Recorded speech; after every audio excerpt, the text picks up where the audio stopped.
Iowa's got as many rivalries as any program in the Big Ten. And of course, they took care of one this past weekend in wrestling back the Floyd of Rosedale with no issues in the second half, as it was a dominant performance in Minneapolis. We will look back at that, look ahead, of course, on a bye week to the big showdown in Columbus. Hawkeyes live right here at the voice of college football. We do appreciate you stopping by. Please consider the super chat. We'll take your comments and questions there in the chat. Of course, the guy that makes it all go for us on Tuesdays is Corey Brada. And from the Hawkeye of the Storm is the place to be for Iowa football talk on a regular basis. Corey, how are you? I'm good. I'm anxious to talk to you. I want to spend a lot of this show talking to you about your takeaways from the Minnesota game, because I think it's kind of fascinating the way that game played out. And, stats wise, I know that was a topic today at the coordinator's press conference. I just am fascinated by it. But you're the host. You go ahead and take the lead, but you know what I'm intrigued by. Well, you were the analyst here.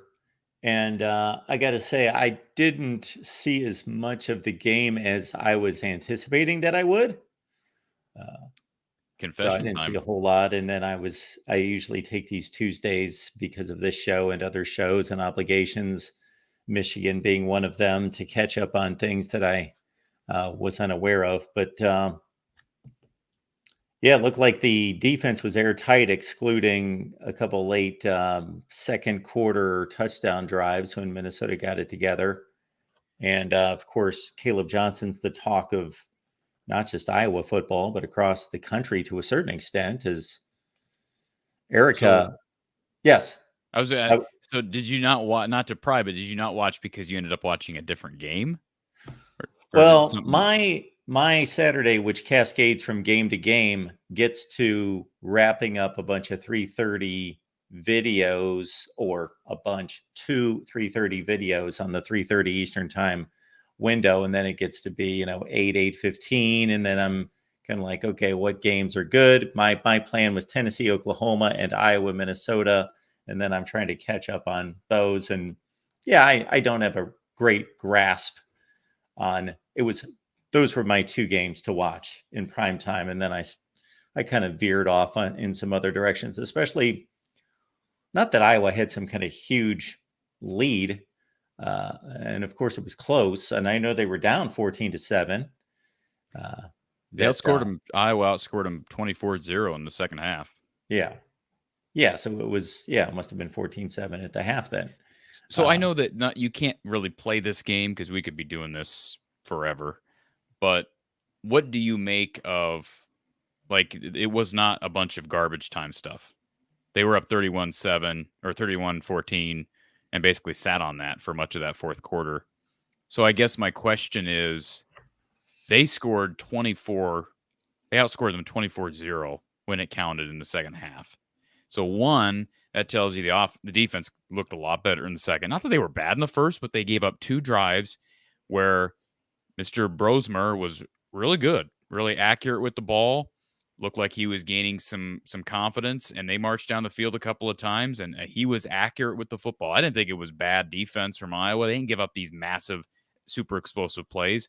They gave up an explosive play down the sideline where the NBC commentator, or I shouldn't say commentator, the rules expert that they bring on, who I don't like. I don't know the guy's name, but I remember that he is also the same guy that they had for the Cooper DeJean thing last year. To me, he's sort of just, I like a rules expert like Gene Steratone. I know that's almost like asking for the top-notch dude. I think he's best in the business.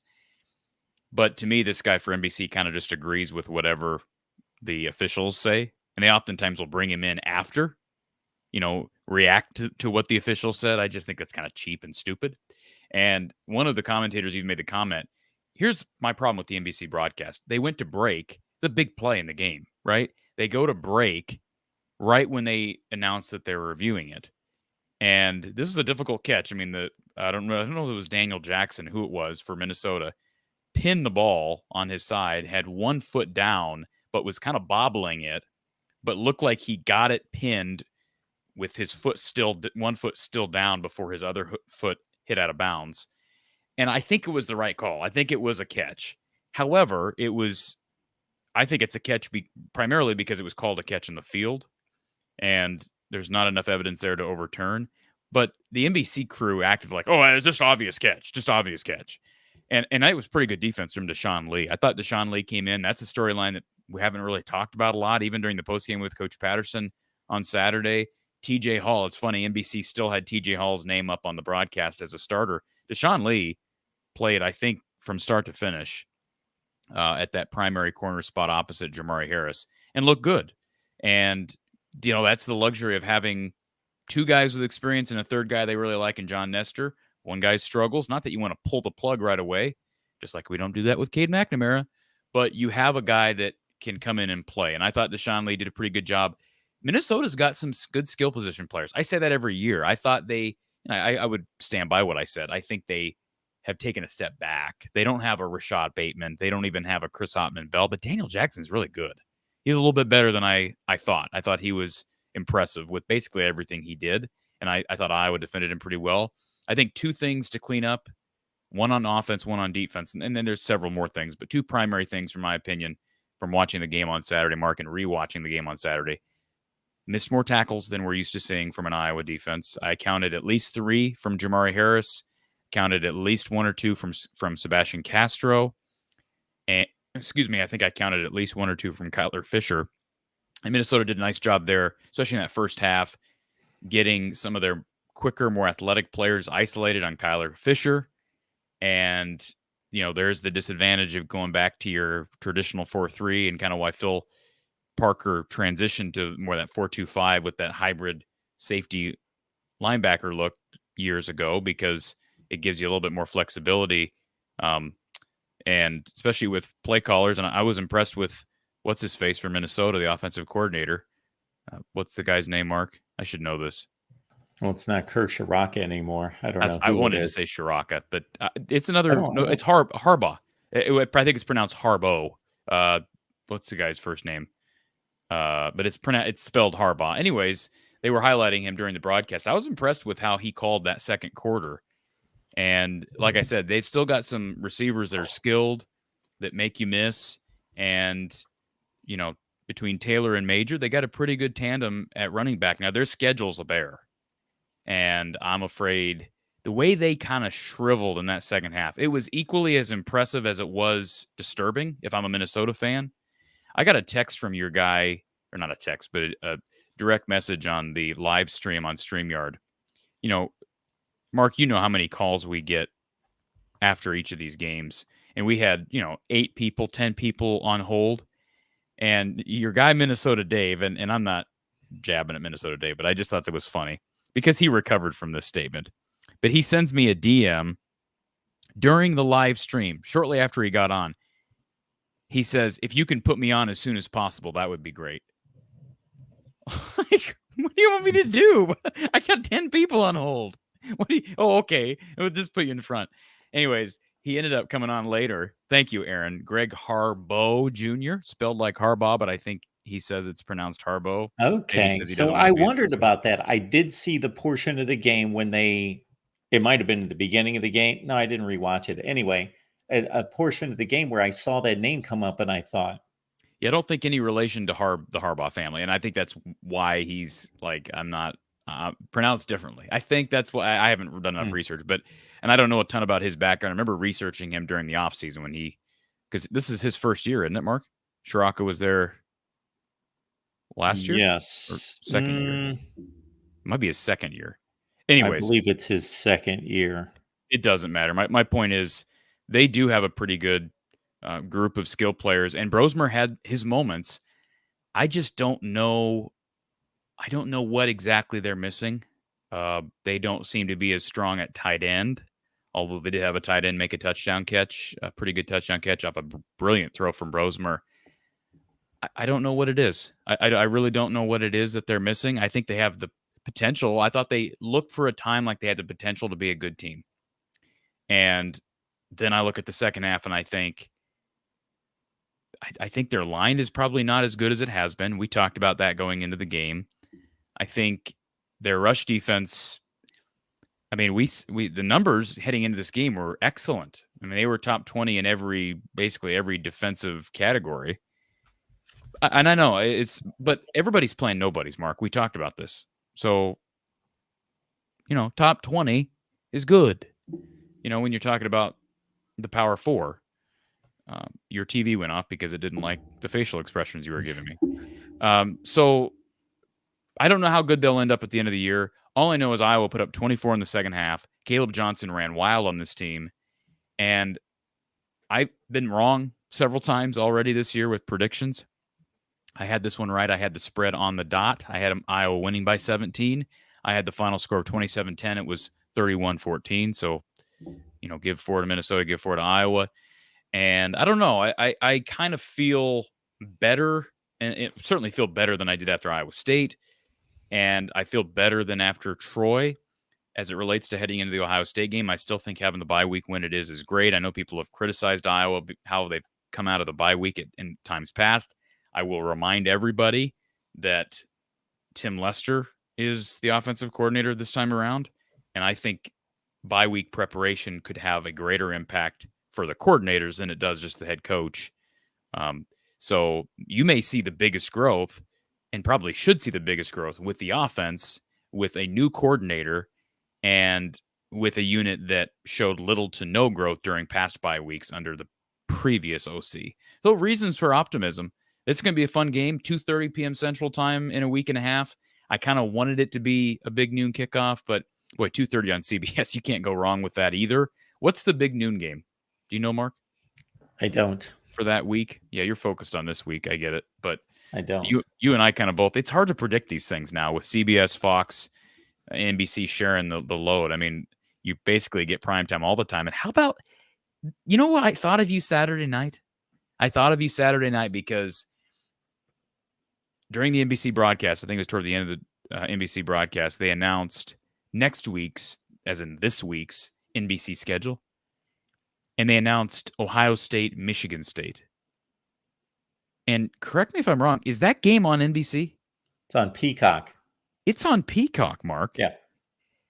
And I have to think, when I saw it, I thought of Mark Rogers, and I thought, that has to shock Mark Rogers. Because all I ever hear from Mark is how Ohio State's the biggest TV draw in the Big Ten. It's not even close. And that's why Fox took them for their big noon game against Marshall. And how does NBC put that primetime game, former East Division rivalry game on the road on Peacock? That shocked me a little bit. And I know they usually get one Peacock game. I think so far they've gotten a Peacock game a year, but well, I guess we've only had 1 year of the new contract, but that just surprised me that would be the game. If anything, you would think maybe last week Fox wanted what Fox wanted, I guess, and I guess they have the pecking order. So the games that you would expect to be on the big networks typically are, for good reason, but there are some quirks in the way this goes back and forth. So, for example, you and I had the conversation here in the last couple of weeks about how does the cascade of choices go? And the only thing I knew, as I expressed here currently, was that Fox got the number one choice for the entire season. It's Ohio State and Michigan every year. So that selection by CBS last weekend of USC Michigan, that apparently, according to Steve Deace, was the number 2 selection on the board. So it went from Fox to CBS. They took Michigan USC. What did Fox take last week? No, I mean for the entire season. Oh, I got it. Yeah, I see. Okay, I see how you're talking. I got it. Pecking order for the whole year. I see. Yeah, for the whole year. Okay. Well, that makes more sense. That it makes it a little bit more interesting and harder to predict from a week-to-week standpoint. Yeah, and I also know that that this Peacock situation, they're not going to put all the biggest rubbish on that channel. That they want to draw people to have to do that to a certain extent. I think from a business decision, it makes sense. And do you have Peacock? I don't. Are you going to get a trial, or are you going to try it out? Or well, they won't give me a trial because I took a trial last year to watch a few games. Watch one game in particular. Yeah. Okay. So, and that could turn out to be a decent game. Could. I don't think Michigan State's really What they're 2-1, correct? They're 3-1. Excuse me, 3-1. They're better than I expected. Yep. And most people. Yeah. They should have won last weekend. They should have beaten Boston College. I did watch the fourth quarter of that game, Michigan State Boston College, and if Michigan State's quarterback Aiden Childs hadn't gotten greedy, throwing the ball in the end zone to try to win the game, and it was first or second down, they may have been able to win the game, but they lost in the final minute or two. You're going to hear me kind of play up some different scenarios during this show because, hey, nobody expects Iowa to beat Ohio State, especially on the road. But let me just say this, given the schedule layout, we talk about the schedule layout for Iowa. How about the schedule layout for Ohio State? Iowa goes into its first bye week. Meanwhile, Ohio State has to travel prime time to an historically difficult place to play. And I don't know what that crowd's going to be like for Spartans Buckeyes. That will be a game that will have my full attention Saturday night. And then you have the Iowa game sandwiched between that game and a trip to Oregon, trip to Eugene. I mean, not that Iowa's going to be a trap game, but it's sandwiched between two road tests, one of which is against maybe the second best team in the Big Ten, maybe the biggest Big Ten game of the season, not naming Michigan, Ohio State. That'll be a Ryan Day. The Iowa game will be a Ryan Day coaching test. And if they pass it with flying colors, then I give kudos to Ryan Day, and that's what you should do.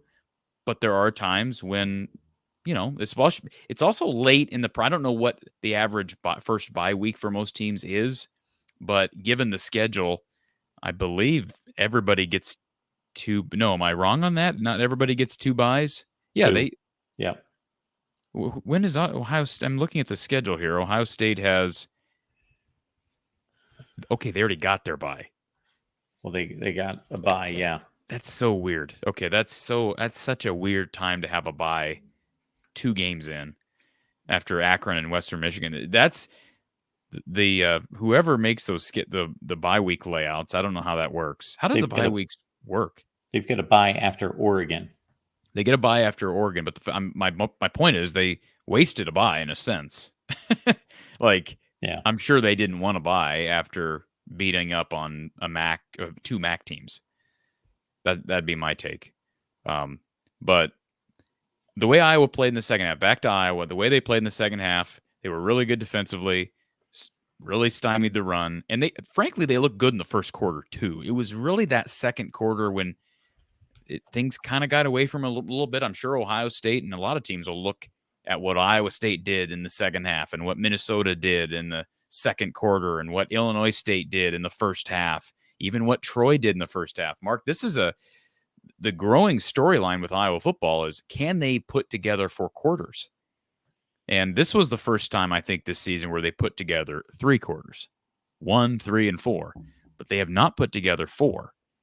And I mean, as far as ratios and what's the word I'm looking for? They've scored 24 in the second half. So you double that. If they did that both halves, you're scoring 48 against what we think to be a pretty good defense. Now, I know that's not how it works. But the point is, they're not having problems scoring right now. And I published a short on YouTube here a couple of days ago, kind of calling out people who are being real negative, because I've been accused in the past of being overly negative about Iowa's offense. And now here I am defending the Iowa offense, Mark. Can you believe that? I'm out here defending the Iowa offense because I keep hearing from people, they're one-dimensional. Here I go mocking people again and making funny voices. You take the run away from them, what are they going to do? Mark, they haven't had anything. They've been winning. They've won, in the last 2 seasons, they've won 28 games without anything on offense, without a run game, without a passing game, nothing. Now they have a stellar run game, and we're complaining because they're one-dimensional. Hold your horses. And I've said since August, I didn't expect the passing game to be good. Now, my hope is, if things play out the way I hope that they do, and that I think they can, is this will be a big 2-week span. And although the passing game may not look great against Ohio State because it's Ohio State and that defense is really good, I'm hoping they grow during the bye week and during that game, and then they come back to Kinnick against Washington, sort of a new look team. And Tim Lester, from what I saw today, sounded pretty confident. I think he's a guy who is naturally confident in his job, and that's someone you want. But I certainly don't think we've seen close to every trick in his bag. And I know Don Patterson, I published a cut up last night, of Don Patterson's takeaways from that second half. He was impressed with how Tim Lester responded. We haven't seen halftime adjustments, especially from the offense, like we saw Saturday in years. Years it's been. Normally, what do, Mark? We see a first half. We think, oh my goodness, this is horrific. And we think, well, they've got to make some change. And then they come out in the second half and it's the exact same thing. Saturday was completely the opposite. They came out first play from scrimmage of the second half. They go play action naked, go for an explosive play. That kind of set the tone. And then that run game opened up, and, we saw some new plays that we hadn't seen from Coach Lester. And for the most part, they were executed really well. We saw a couple of different receivers get involved in some unorthodox ways. One way was big third down, and was it 3rd and 8 call down near like the 20, 25 yard line of Minnesota. And what does Tim Lester call? He calls kind of a misdirection run, where basically all the linemen go right. Caleb Johnson puts his foot in the ground, goes left. You have Cade McNamara and Terrell Washington, who came from the opposite side of the formation, coming across the formation, blocking for him. And then Jacob Gill is setting the boundary block, and Caleb Johnson goes for a touchdown. That's a great play call. Now, I mean, it's a great play call because it worked, but that's a gutsy play call too. It's not like, they went halfback draw. They ran a run play on 3rd and long, but it was something that totally threw Minnesota off, and it went for a touchdown. So just a number of things that are, as upon reviewing that game, there's reasons for a lot of optimism, I think, with the offense right now. I saw that play highlighted on the broadcast. Yeah, with the tight end coming underneath and everybody else going in the right direction. And it was actually a back. It was actually Terrell Washington, Mark. It wasn't a tight end that play. Yeah. It was Terrell Washington who was lined up, I think, in the slot. And it was he and Cade McNamara that led the way. And Cade never really had to block anybody. But Terrell Washington, who's a young receiver who hadn't really done much of anything, has a couple catches on the season, laid a really nice block that gave Caleb the time to not just get the first down, but get the touchdown.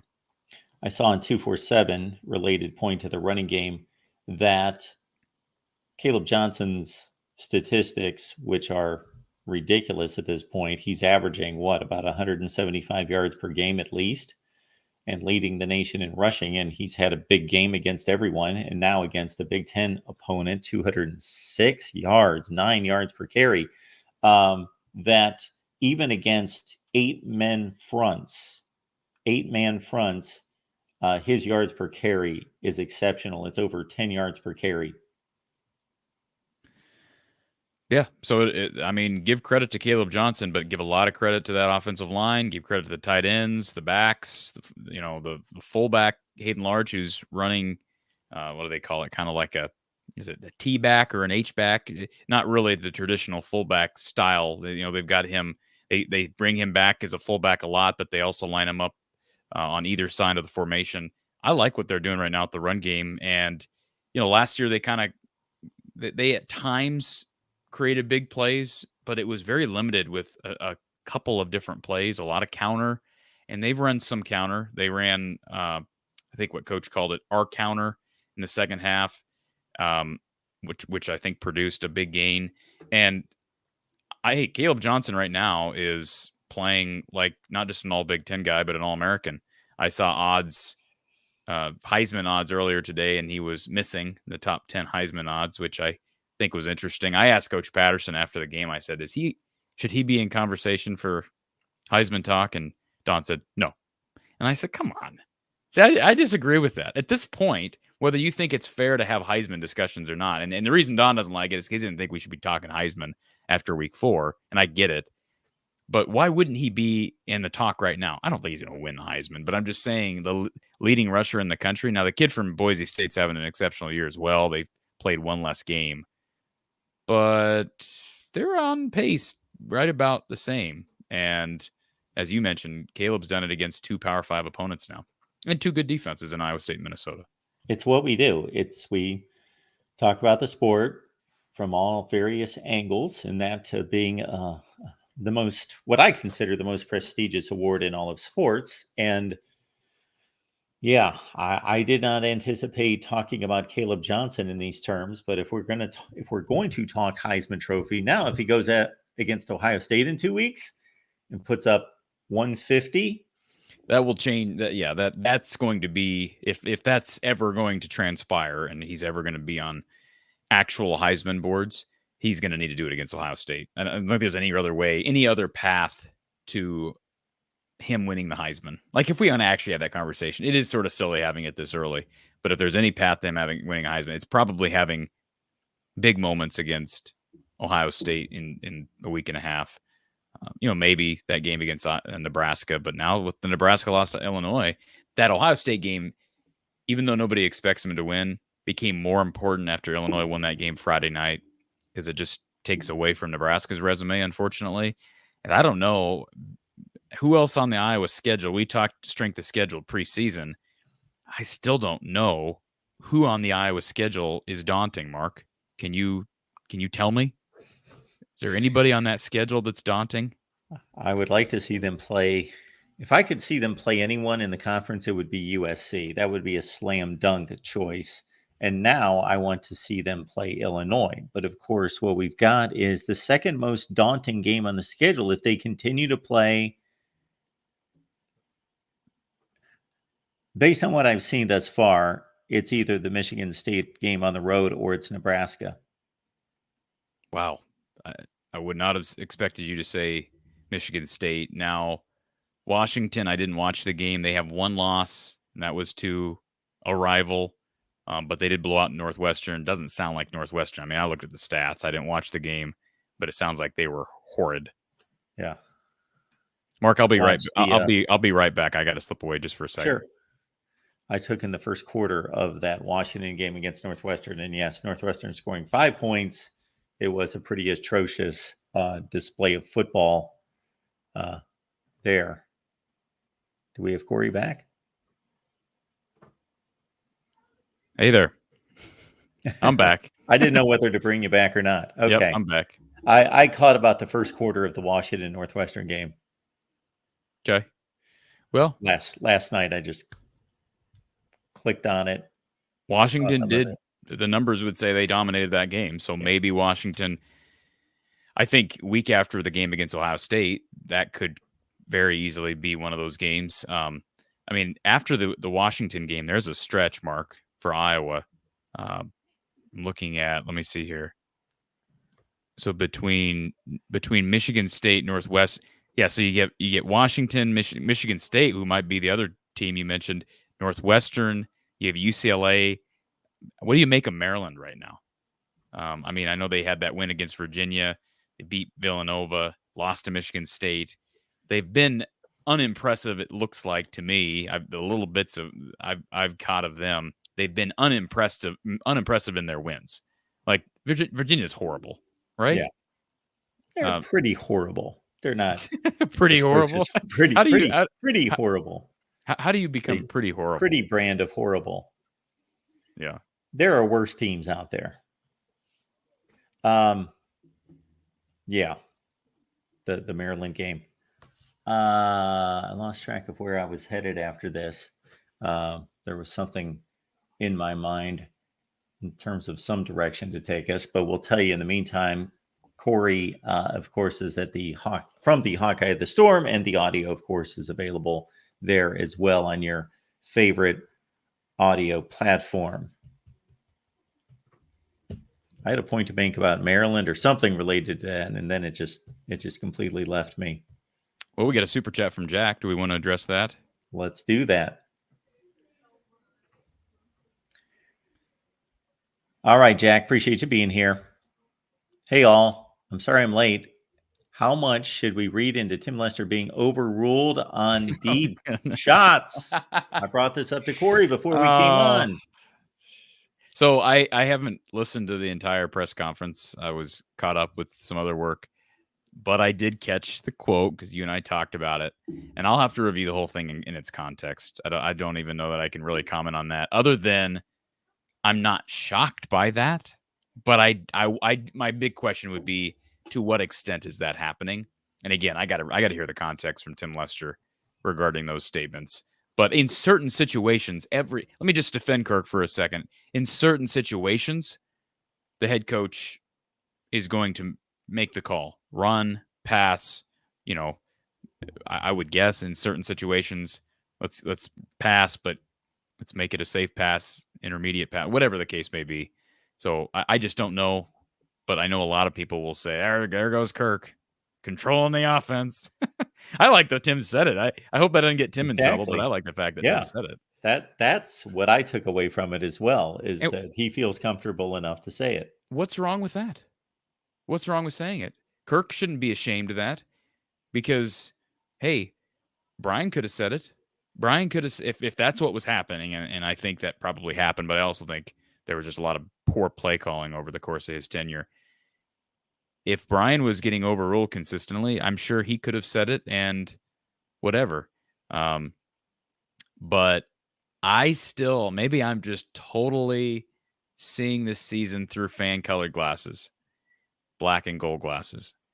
But I still think I stand by what I said in my preseason prediction. And Mark, if my preseason prediction ends up being correct, if Iowa ends up clicking in October with the passing game, you got to give me some kudos on that one.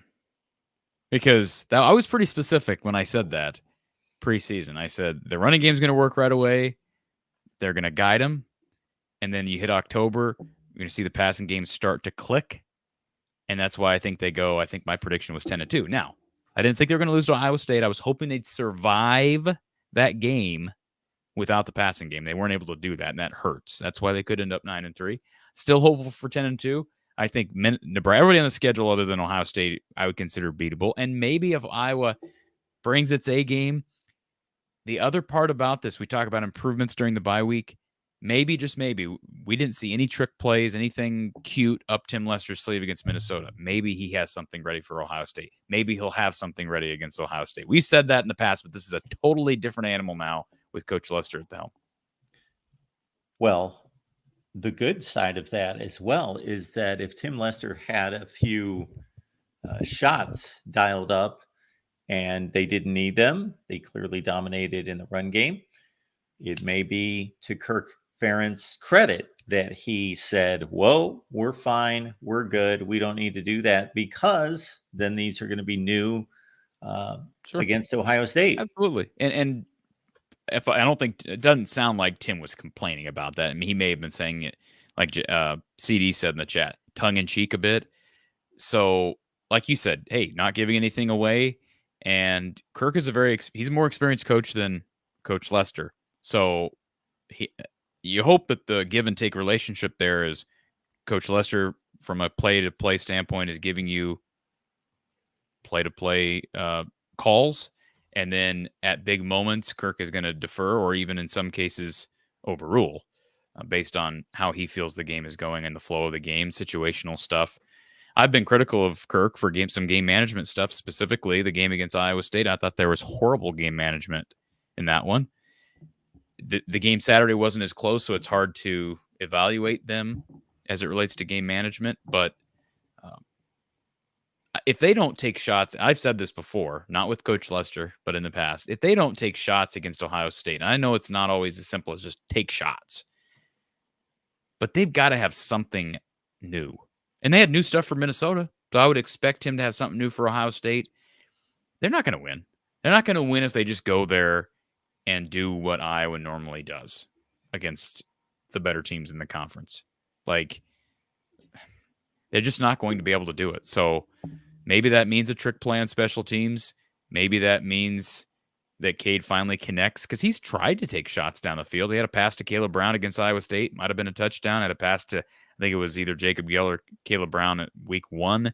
Would have been a touchdown. And they connected on a couple deeper shots to Vanderzee week 1 and Gill week 1. So maybe, just maybe, we'll see that in a week and a half. I'm glad this is a bye week. I think it's a great time.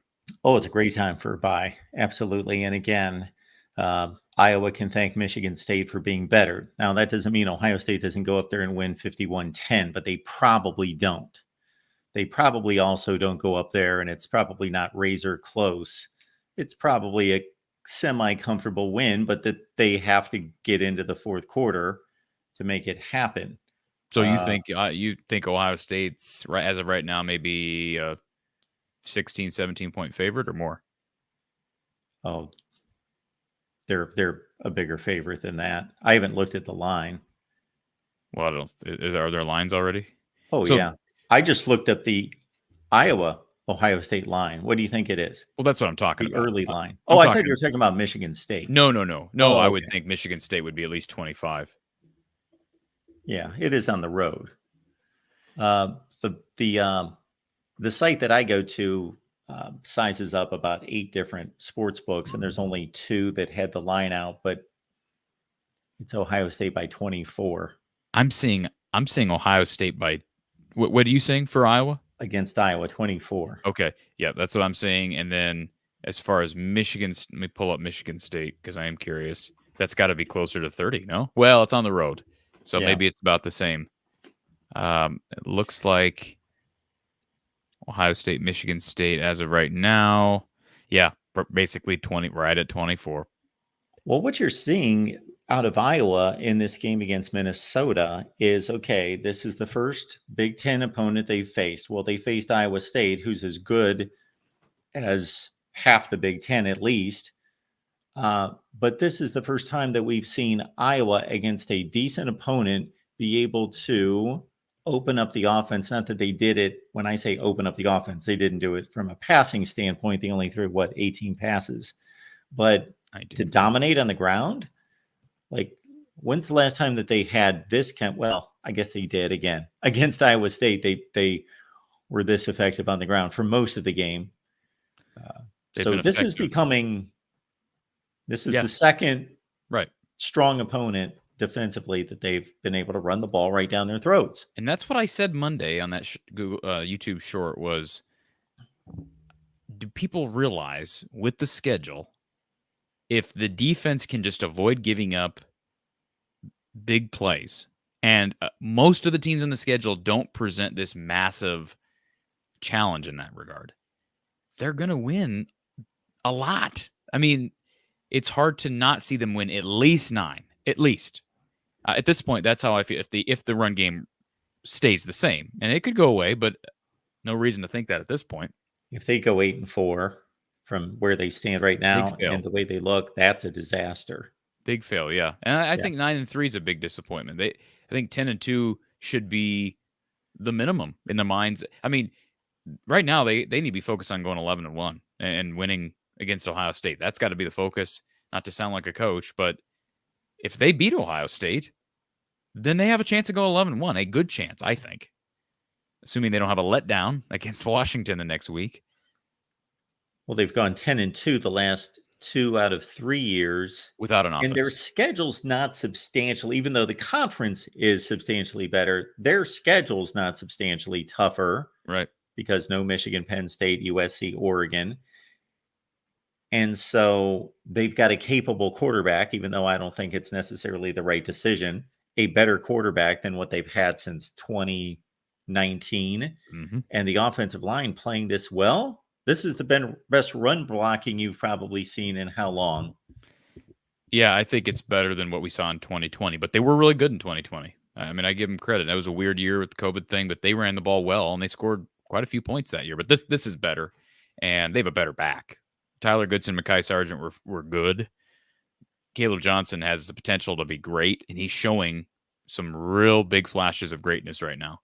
And I didn't expect that preseason. Happy to see it. Happy to say it. And so, again, special teams, I mentioned this too Monday. Guess who the Ray Guy punter of the week was? It was Reese Dakin. A week after people were complaining because he had a bad punt against Troy that ended up with a return for a touchdown, I said, hey, he responded in that second half, looked really good. He was terrific, averaged about 50 yards per punt on Saturday as a freshman. By the way, a 19-year-old freshman, Torrey Taylor, was like 23, 24 when he got to Iowa. So this is a 19-year-old true freshman who's coming into his own, first complete performance for Reese. By the way, the Iowa kicker, Drew Stevens, has not missed a kick. He's like 14 of 14 on PATs, 6 of 6 on field goal tries, made a 46-yarder with ease on Saturday. Caden Weegens looked really good in the punt/kick return game. And frankly, if it wasn't for 2 or 3 almost meaningless holding penalties and illegal blocks in the back, he'd probably have double the amount of return yardage that he has right now. I'm not saying he's Cooper DeJean. They may probably not as good on punt coverage as a whole as they were last year, because what's better than Torrey Taylor and Cooper DeJean? But my point is they right now look to be really, really good on special teams and really, really good on defense. I know people are still in the, they gave up big plays to Troy mode and to Iowa State, but they did that last year. And they, didn't really do that against Minnesota in spite of those guys had some. Daniel Jackson's a dude. So we'll see. Verdict's still out there, right? And they play an electric Ohio State team that I would guess you've watched more of them than I have, certainly, but they're not as good at receiver as they have been in past years. They're still really good, but they don't have a lineup of Marvin Harrison Jr. and Fleming and what's the other guy? Smith and Jigba. Yeah. They don't have a lineup like that. They've got a good one, but they don't have a lineup like that. They don't have a lineup like that. You can win. You can. Their freshman wide receiver, Jeremiah Smith, they say that he's better than Marvin Harrison Jr. was at the same stage But in his career. That doesn't prove anything.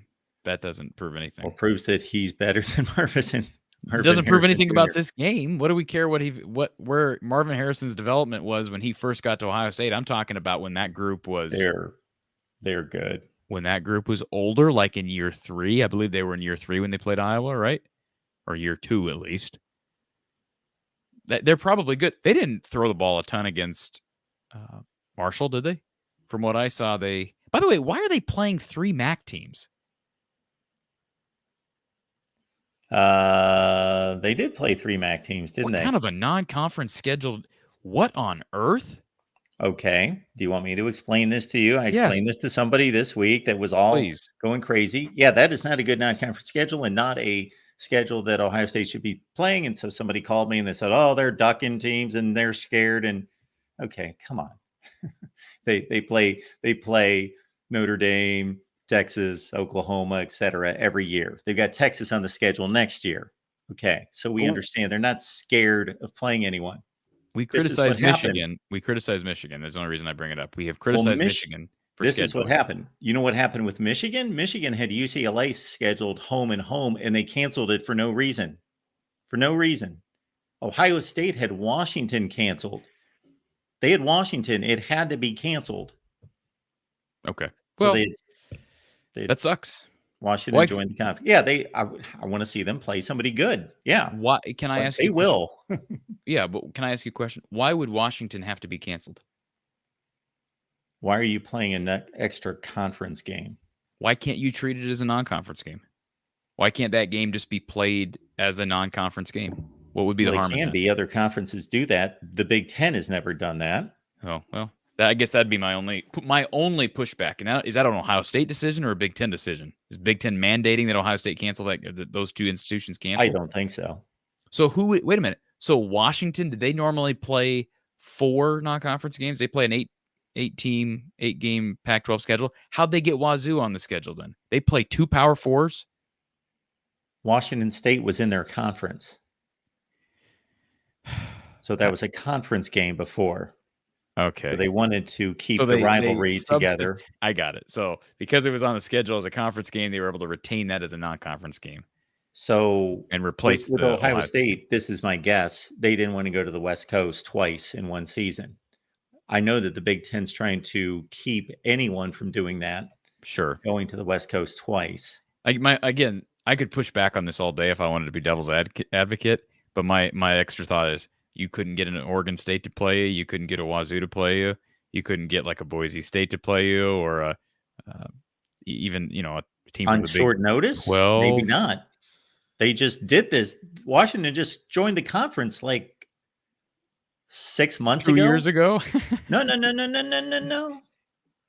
This just happened like in January or February. Okay. They just joined the Okay, conference. Washington. I was USC. Yeah, Washington just joined. Sure. I I get it. So, yeah, it's a bad non-conference schedule, and it's embarrassing from that standpoint. But Ohio State's going to prove whether they're any good, Sure. regardless. So, But what if they lose? I guess that what the naysayers are going to say. If they lose, maybe a game here and then a game, maybe they lose the Big Ten championship game. What if they lose to Iowa and then they lose to Oregon in the Big Ten championship game? They're a non-conference champion, 11-2. People are going to bring up that non-conference schedule and lob sure, and for they should. a 10-2 Notre Dame that lost to Northern Illinois because Notre Dame plays now. Ohio State has the advantage that they play in a conference and in Yeah, number two best. that was the wrong team to compare them to. Well, I'm thinking of a team that maybe doesn't go to a championship game. Is my point. A non-championship appearance, 10-2 team. Tennessee. There you go. A Tennessee team that played Oklahoma. No, they're in the Big 12 now, or SEC. Who's their non-conference? Who did Tennessee play? NC State. No, they played 3 non-conference games. Correct. Tennessee. You asked me who Tennessee played outside the conference? Yeah. NC State. Oh, I thought you said Tennessee State. No. NC State. Okay, but there's an example, right?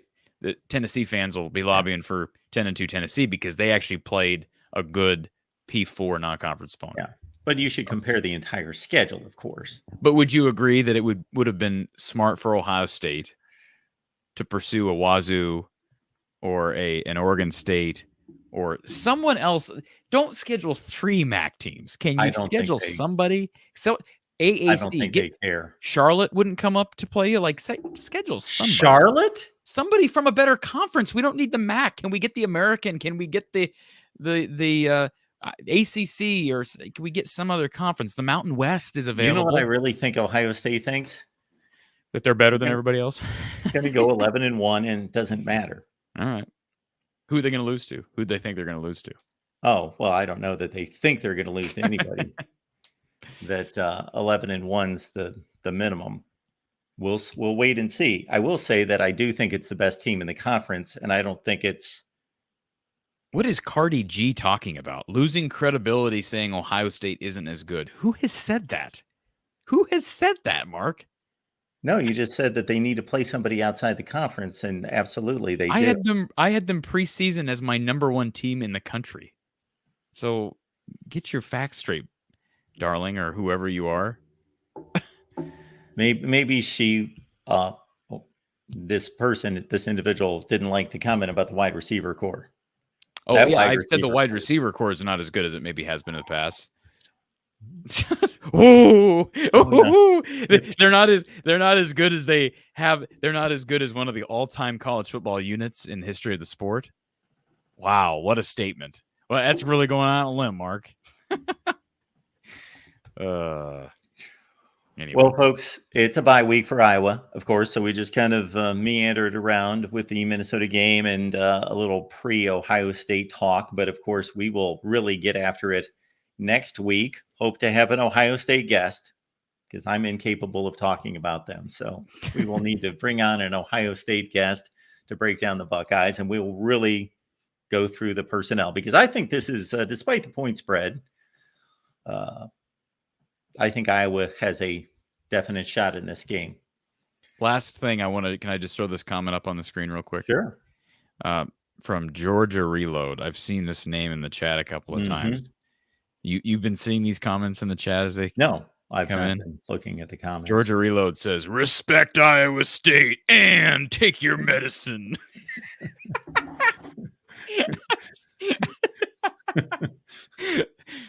Oh, I'm sorry. I love it. The people must think that Iowa fans or I guess me as the example, that I just crawl into bed every night crying because I'm so ashamed that Iowa lost to Iowa State. Like, take your medicine, open your mouth, swallow. It happens once or twice a decade. Yeah. Hey, I was thinking here in the last week, I thought to myself, this is going to make some Iowa fans mad. I live in Ames, and I'll admit I've got a soft spot for Iowa State. I don't have this vitriol toward that program or hatred for the program. And in a way, I'm kind of happy for him. I mean, it sucks. Obviously, I hate it. But in a way, I'm happy for him because I think that program, Matt Campbell has done I have a lot of respect for Matt Campbell, even though they've kind of had, and I've argued against Matt Campbell and his maybe qualifications for some of the bigger jobs in the country. But I respect how he runs the program. I really respect John Haycock. And I think in some ways, there's a lot of parallels with what we see at Iowa. The two programs are very, very similar. Do you want Iowa State to win the Big 12, A, and B, does that answer depend on how good Iowa does? Like if Iowa goes to the playoffs, Yeah, I could understand the reasoning would be, yeah, go ahead and go make the playoffs as well. right. But if Iowa misses the playoffs, I'll say this if I'm allowed to. I would like Iowa State to win the Big 12 if it helps Iowa into the playoff. If Iowa's already in the playoff, regardless, then yeah, sure. If Iowa's not in the playoff, then I would prefer Iowa State not win the Big 12. I'm not sitting here actively rooting for Iowa State from week to week, just for the record. In certain games, I do, sure. this is a great off-season topic. We're going to run through all the teams in the Big Ten because we're going to get your likability scale Sure, that'd on be everybody fun. in the Big Ten. Are you writing down these off-season ideas so we can actually No, remember them this time? I'm not. All right. But I wonder, Minnesota, Wisconsin, Nebraska, how do they stack up? I think I know who would the two at the bottom would be. I believe. That'd be fun. All right, folks. Appreciate you being here. Next Tuesday, 5:30 Eastern, 4:30 Central. Of course, catch Corey each and every day. And again, we'll take the deep dive on Ohio State and Iowa next Tuesday. Appreciate you being here. Nebraska shows at 7 p.m. Eastern time. Get on over there. Check out the Huskers who are playing. Oh shoot, I shouldn't have put myself on the line with that because I can usually do the instant schedule recall, but I don't know who they play this week. Well, you got Jackson in the chat, so he'll probably be able to tell you who Nebraska's playing. I know Penn State and Illinois are playing Saturday. That's going to be a good game. It should be a good game. Penn State and Illinois, and Illinois is undefeated. What channel is that on? What time? Who's playing the Friday night game? Rutgers and Washington. And Rutgers is undefeated? 3-0. Yeah. Interesting. That I'll be intrigued by that one. Yeah. It's going to be Nebraska Purdue on the Peacock app, according to Jackson. Okay. There we go. Thank you, Jackson. That does come to mind now. All right, folks. Appreciate you being here. See you next time.